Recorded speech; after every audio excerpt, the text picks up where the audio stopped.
Do you know what the most vexing and most difficult theological question is in both the Bible and in modern life? My name is Bill Payne. I am the pastor of First Methodist Church here in Live Oak, Florida. Well, if you were a seminary student, you would call that question theodicy. If you're just an everyday person going to church and trying to understand life, you would ask it in a different way.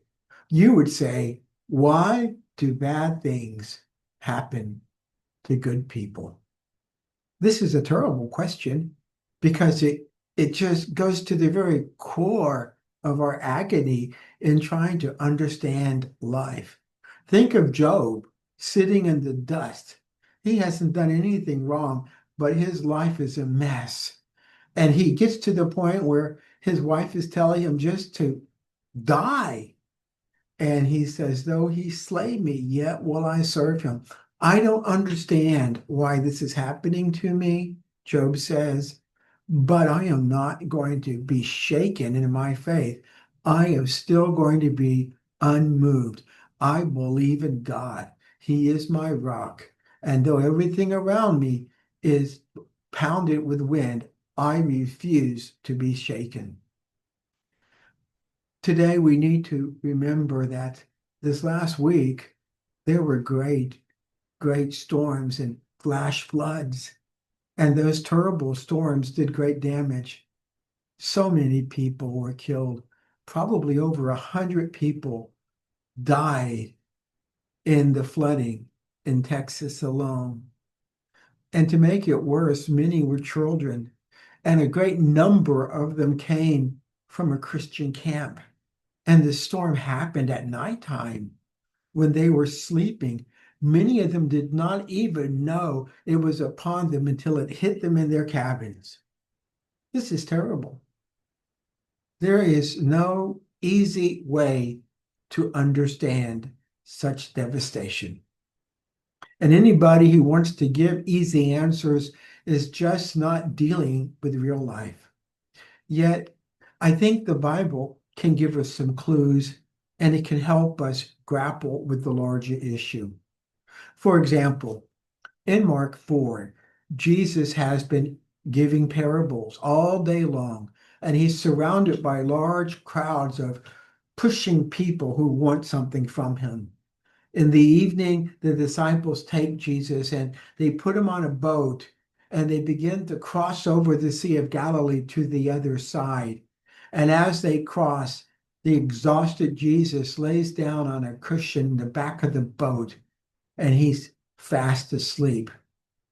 As Jesus is sleeping, a storm comes after them. The storm is animated. The storm has personality. The storm has purpose. The storm is attempting to destroy Jesus and his disciples because Jesus and his disciples are a threat to what Satan wants to do. And so, as the storm attacks the ship, the boat is reeling and rocking, and they're throwing water over the side, and they all believe that they're going to die. And they, in panic, wake up Jesus and say, don't you care that we're about to die? This storm is destroying us. Jesus wakes up, casually looks around, assesses what's happening, stands up, most likely lifts his hand up in the air, and he says, quiet and be still.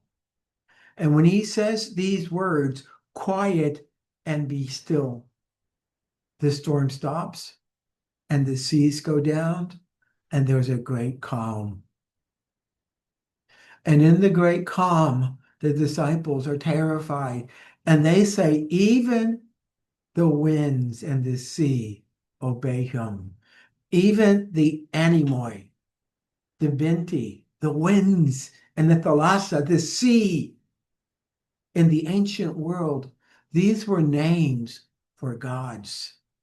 Wind gods were some of the most powerful gods. Storm gods were powerful gods. And if you understand the cosmology of those people, the great sky gods were always weather gods. Look at Zeus. Look at Baal Zephon. In, in the book of Kings, when Elijah comes, he says to Ahaz that he's going to stop the wind. He's going to stop the rain. He's going to stop the dew. And nothing is going to happen in nature until he speaks it again. And then when Yahweh commands him to speak and tells him to release the curse and bring back the rain, it comes. Guess what?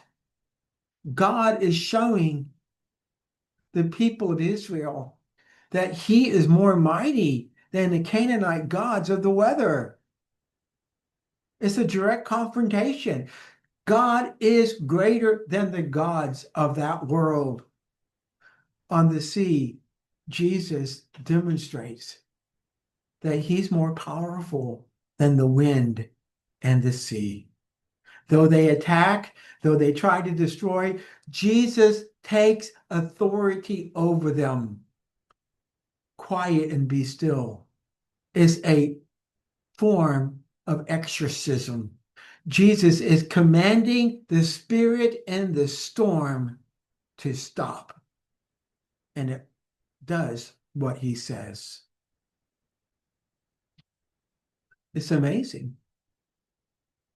Colossians tells us that Jesus is above all the powers and authorities and the thrones and the dominions. They were made by him and that they were made for him. Jesus can stop the winds. Well, this brings us to the very uncomfortable question. Why didn't Jesus stop the floods? Why didn't God intervene in Texas? And of course, I don't know. God hasn't spoken that to me. Yet I do know that we live in a fallen world. And in this fallen world, evil happens.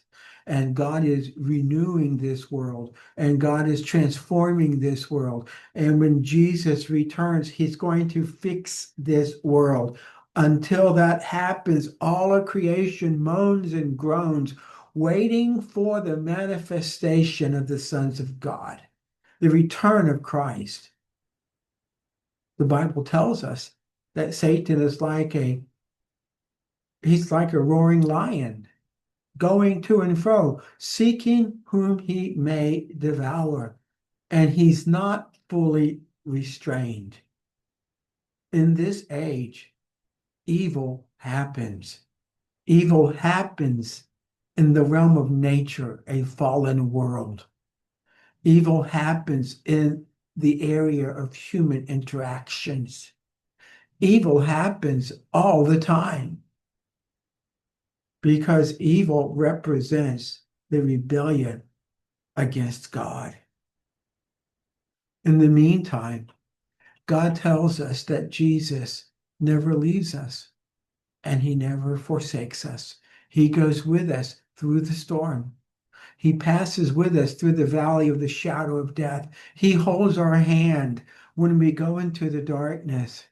He is a friend that sticks closer to us than a brother in a time of need. Even when Jesus doesn't stop the wind, he holds our hands and he brings us to the other side. He brings us to himself. There is hope because Jesus has conquered death. Jesus has given us eternal life. Ultimately, nobody knows why God allowed this to happen. Some would say because God allowed it to happen and did not stop it, then in some way God is responsible for it.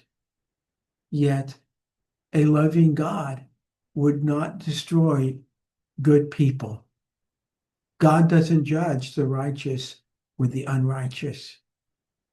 We need to ultimately be like Job and trust in the mercy and the grace of God. We don't have to understand why something happens to know that our God holds our hands and he never leaves us or forsake us, not even in the midst of terrible storms.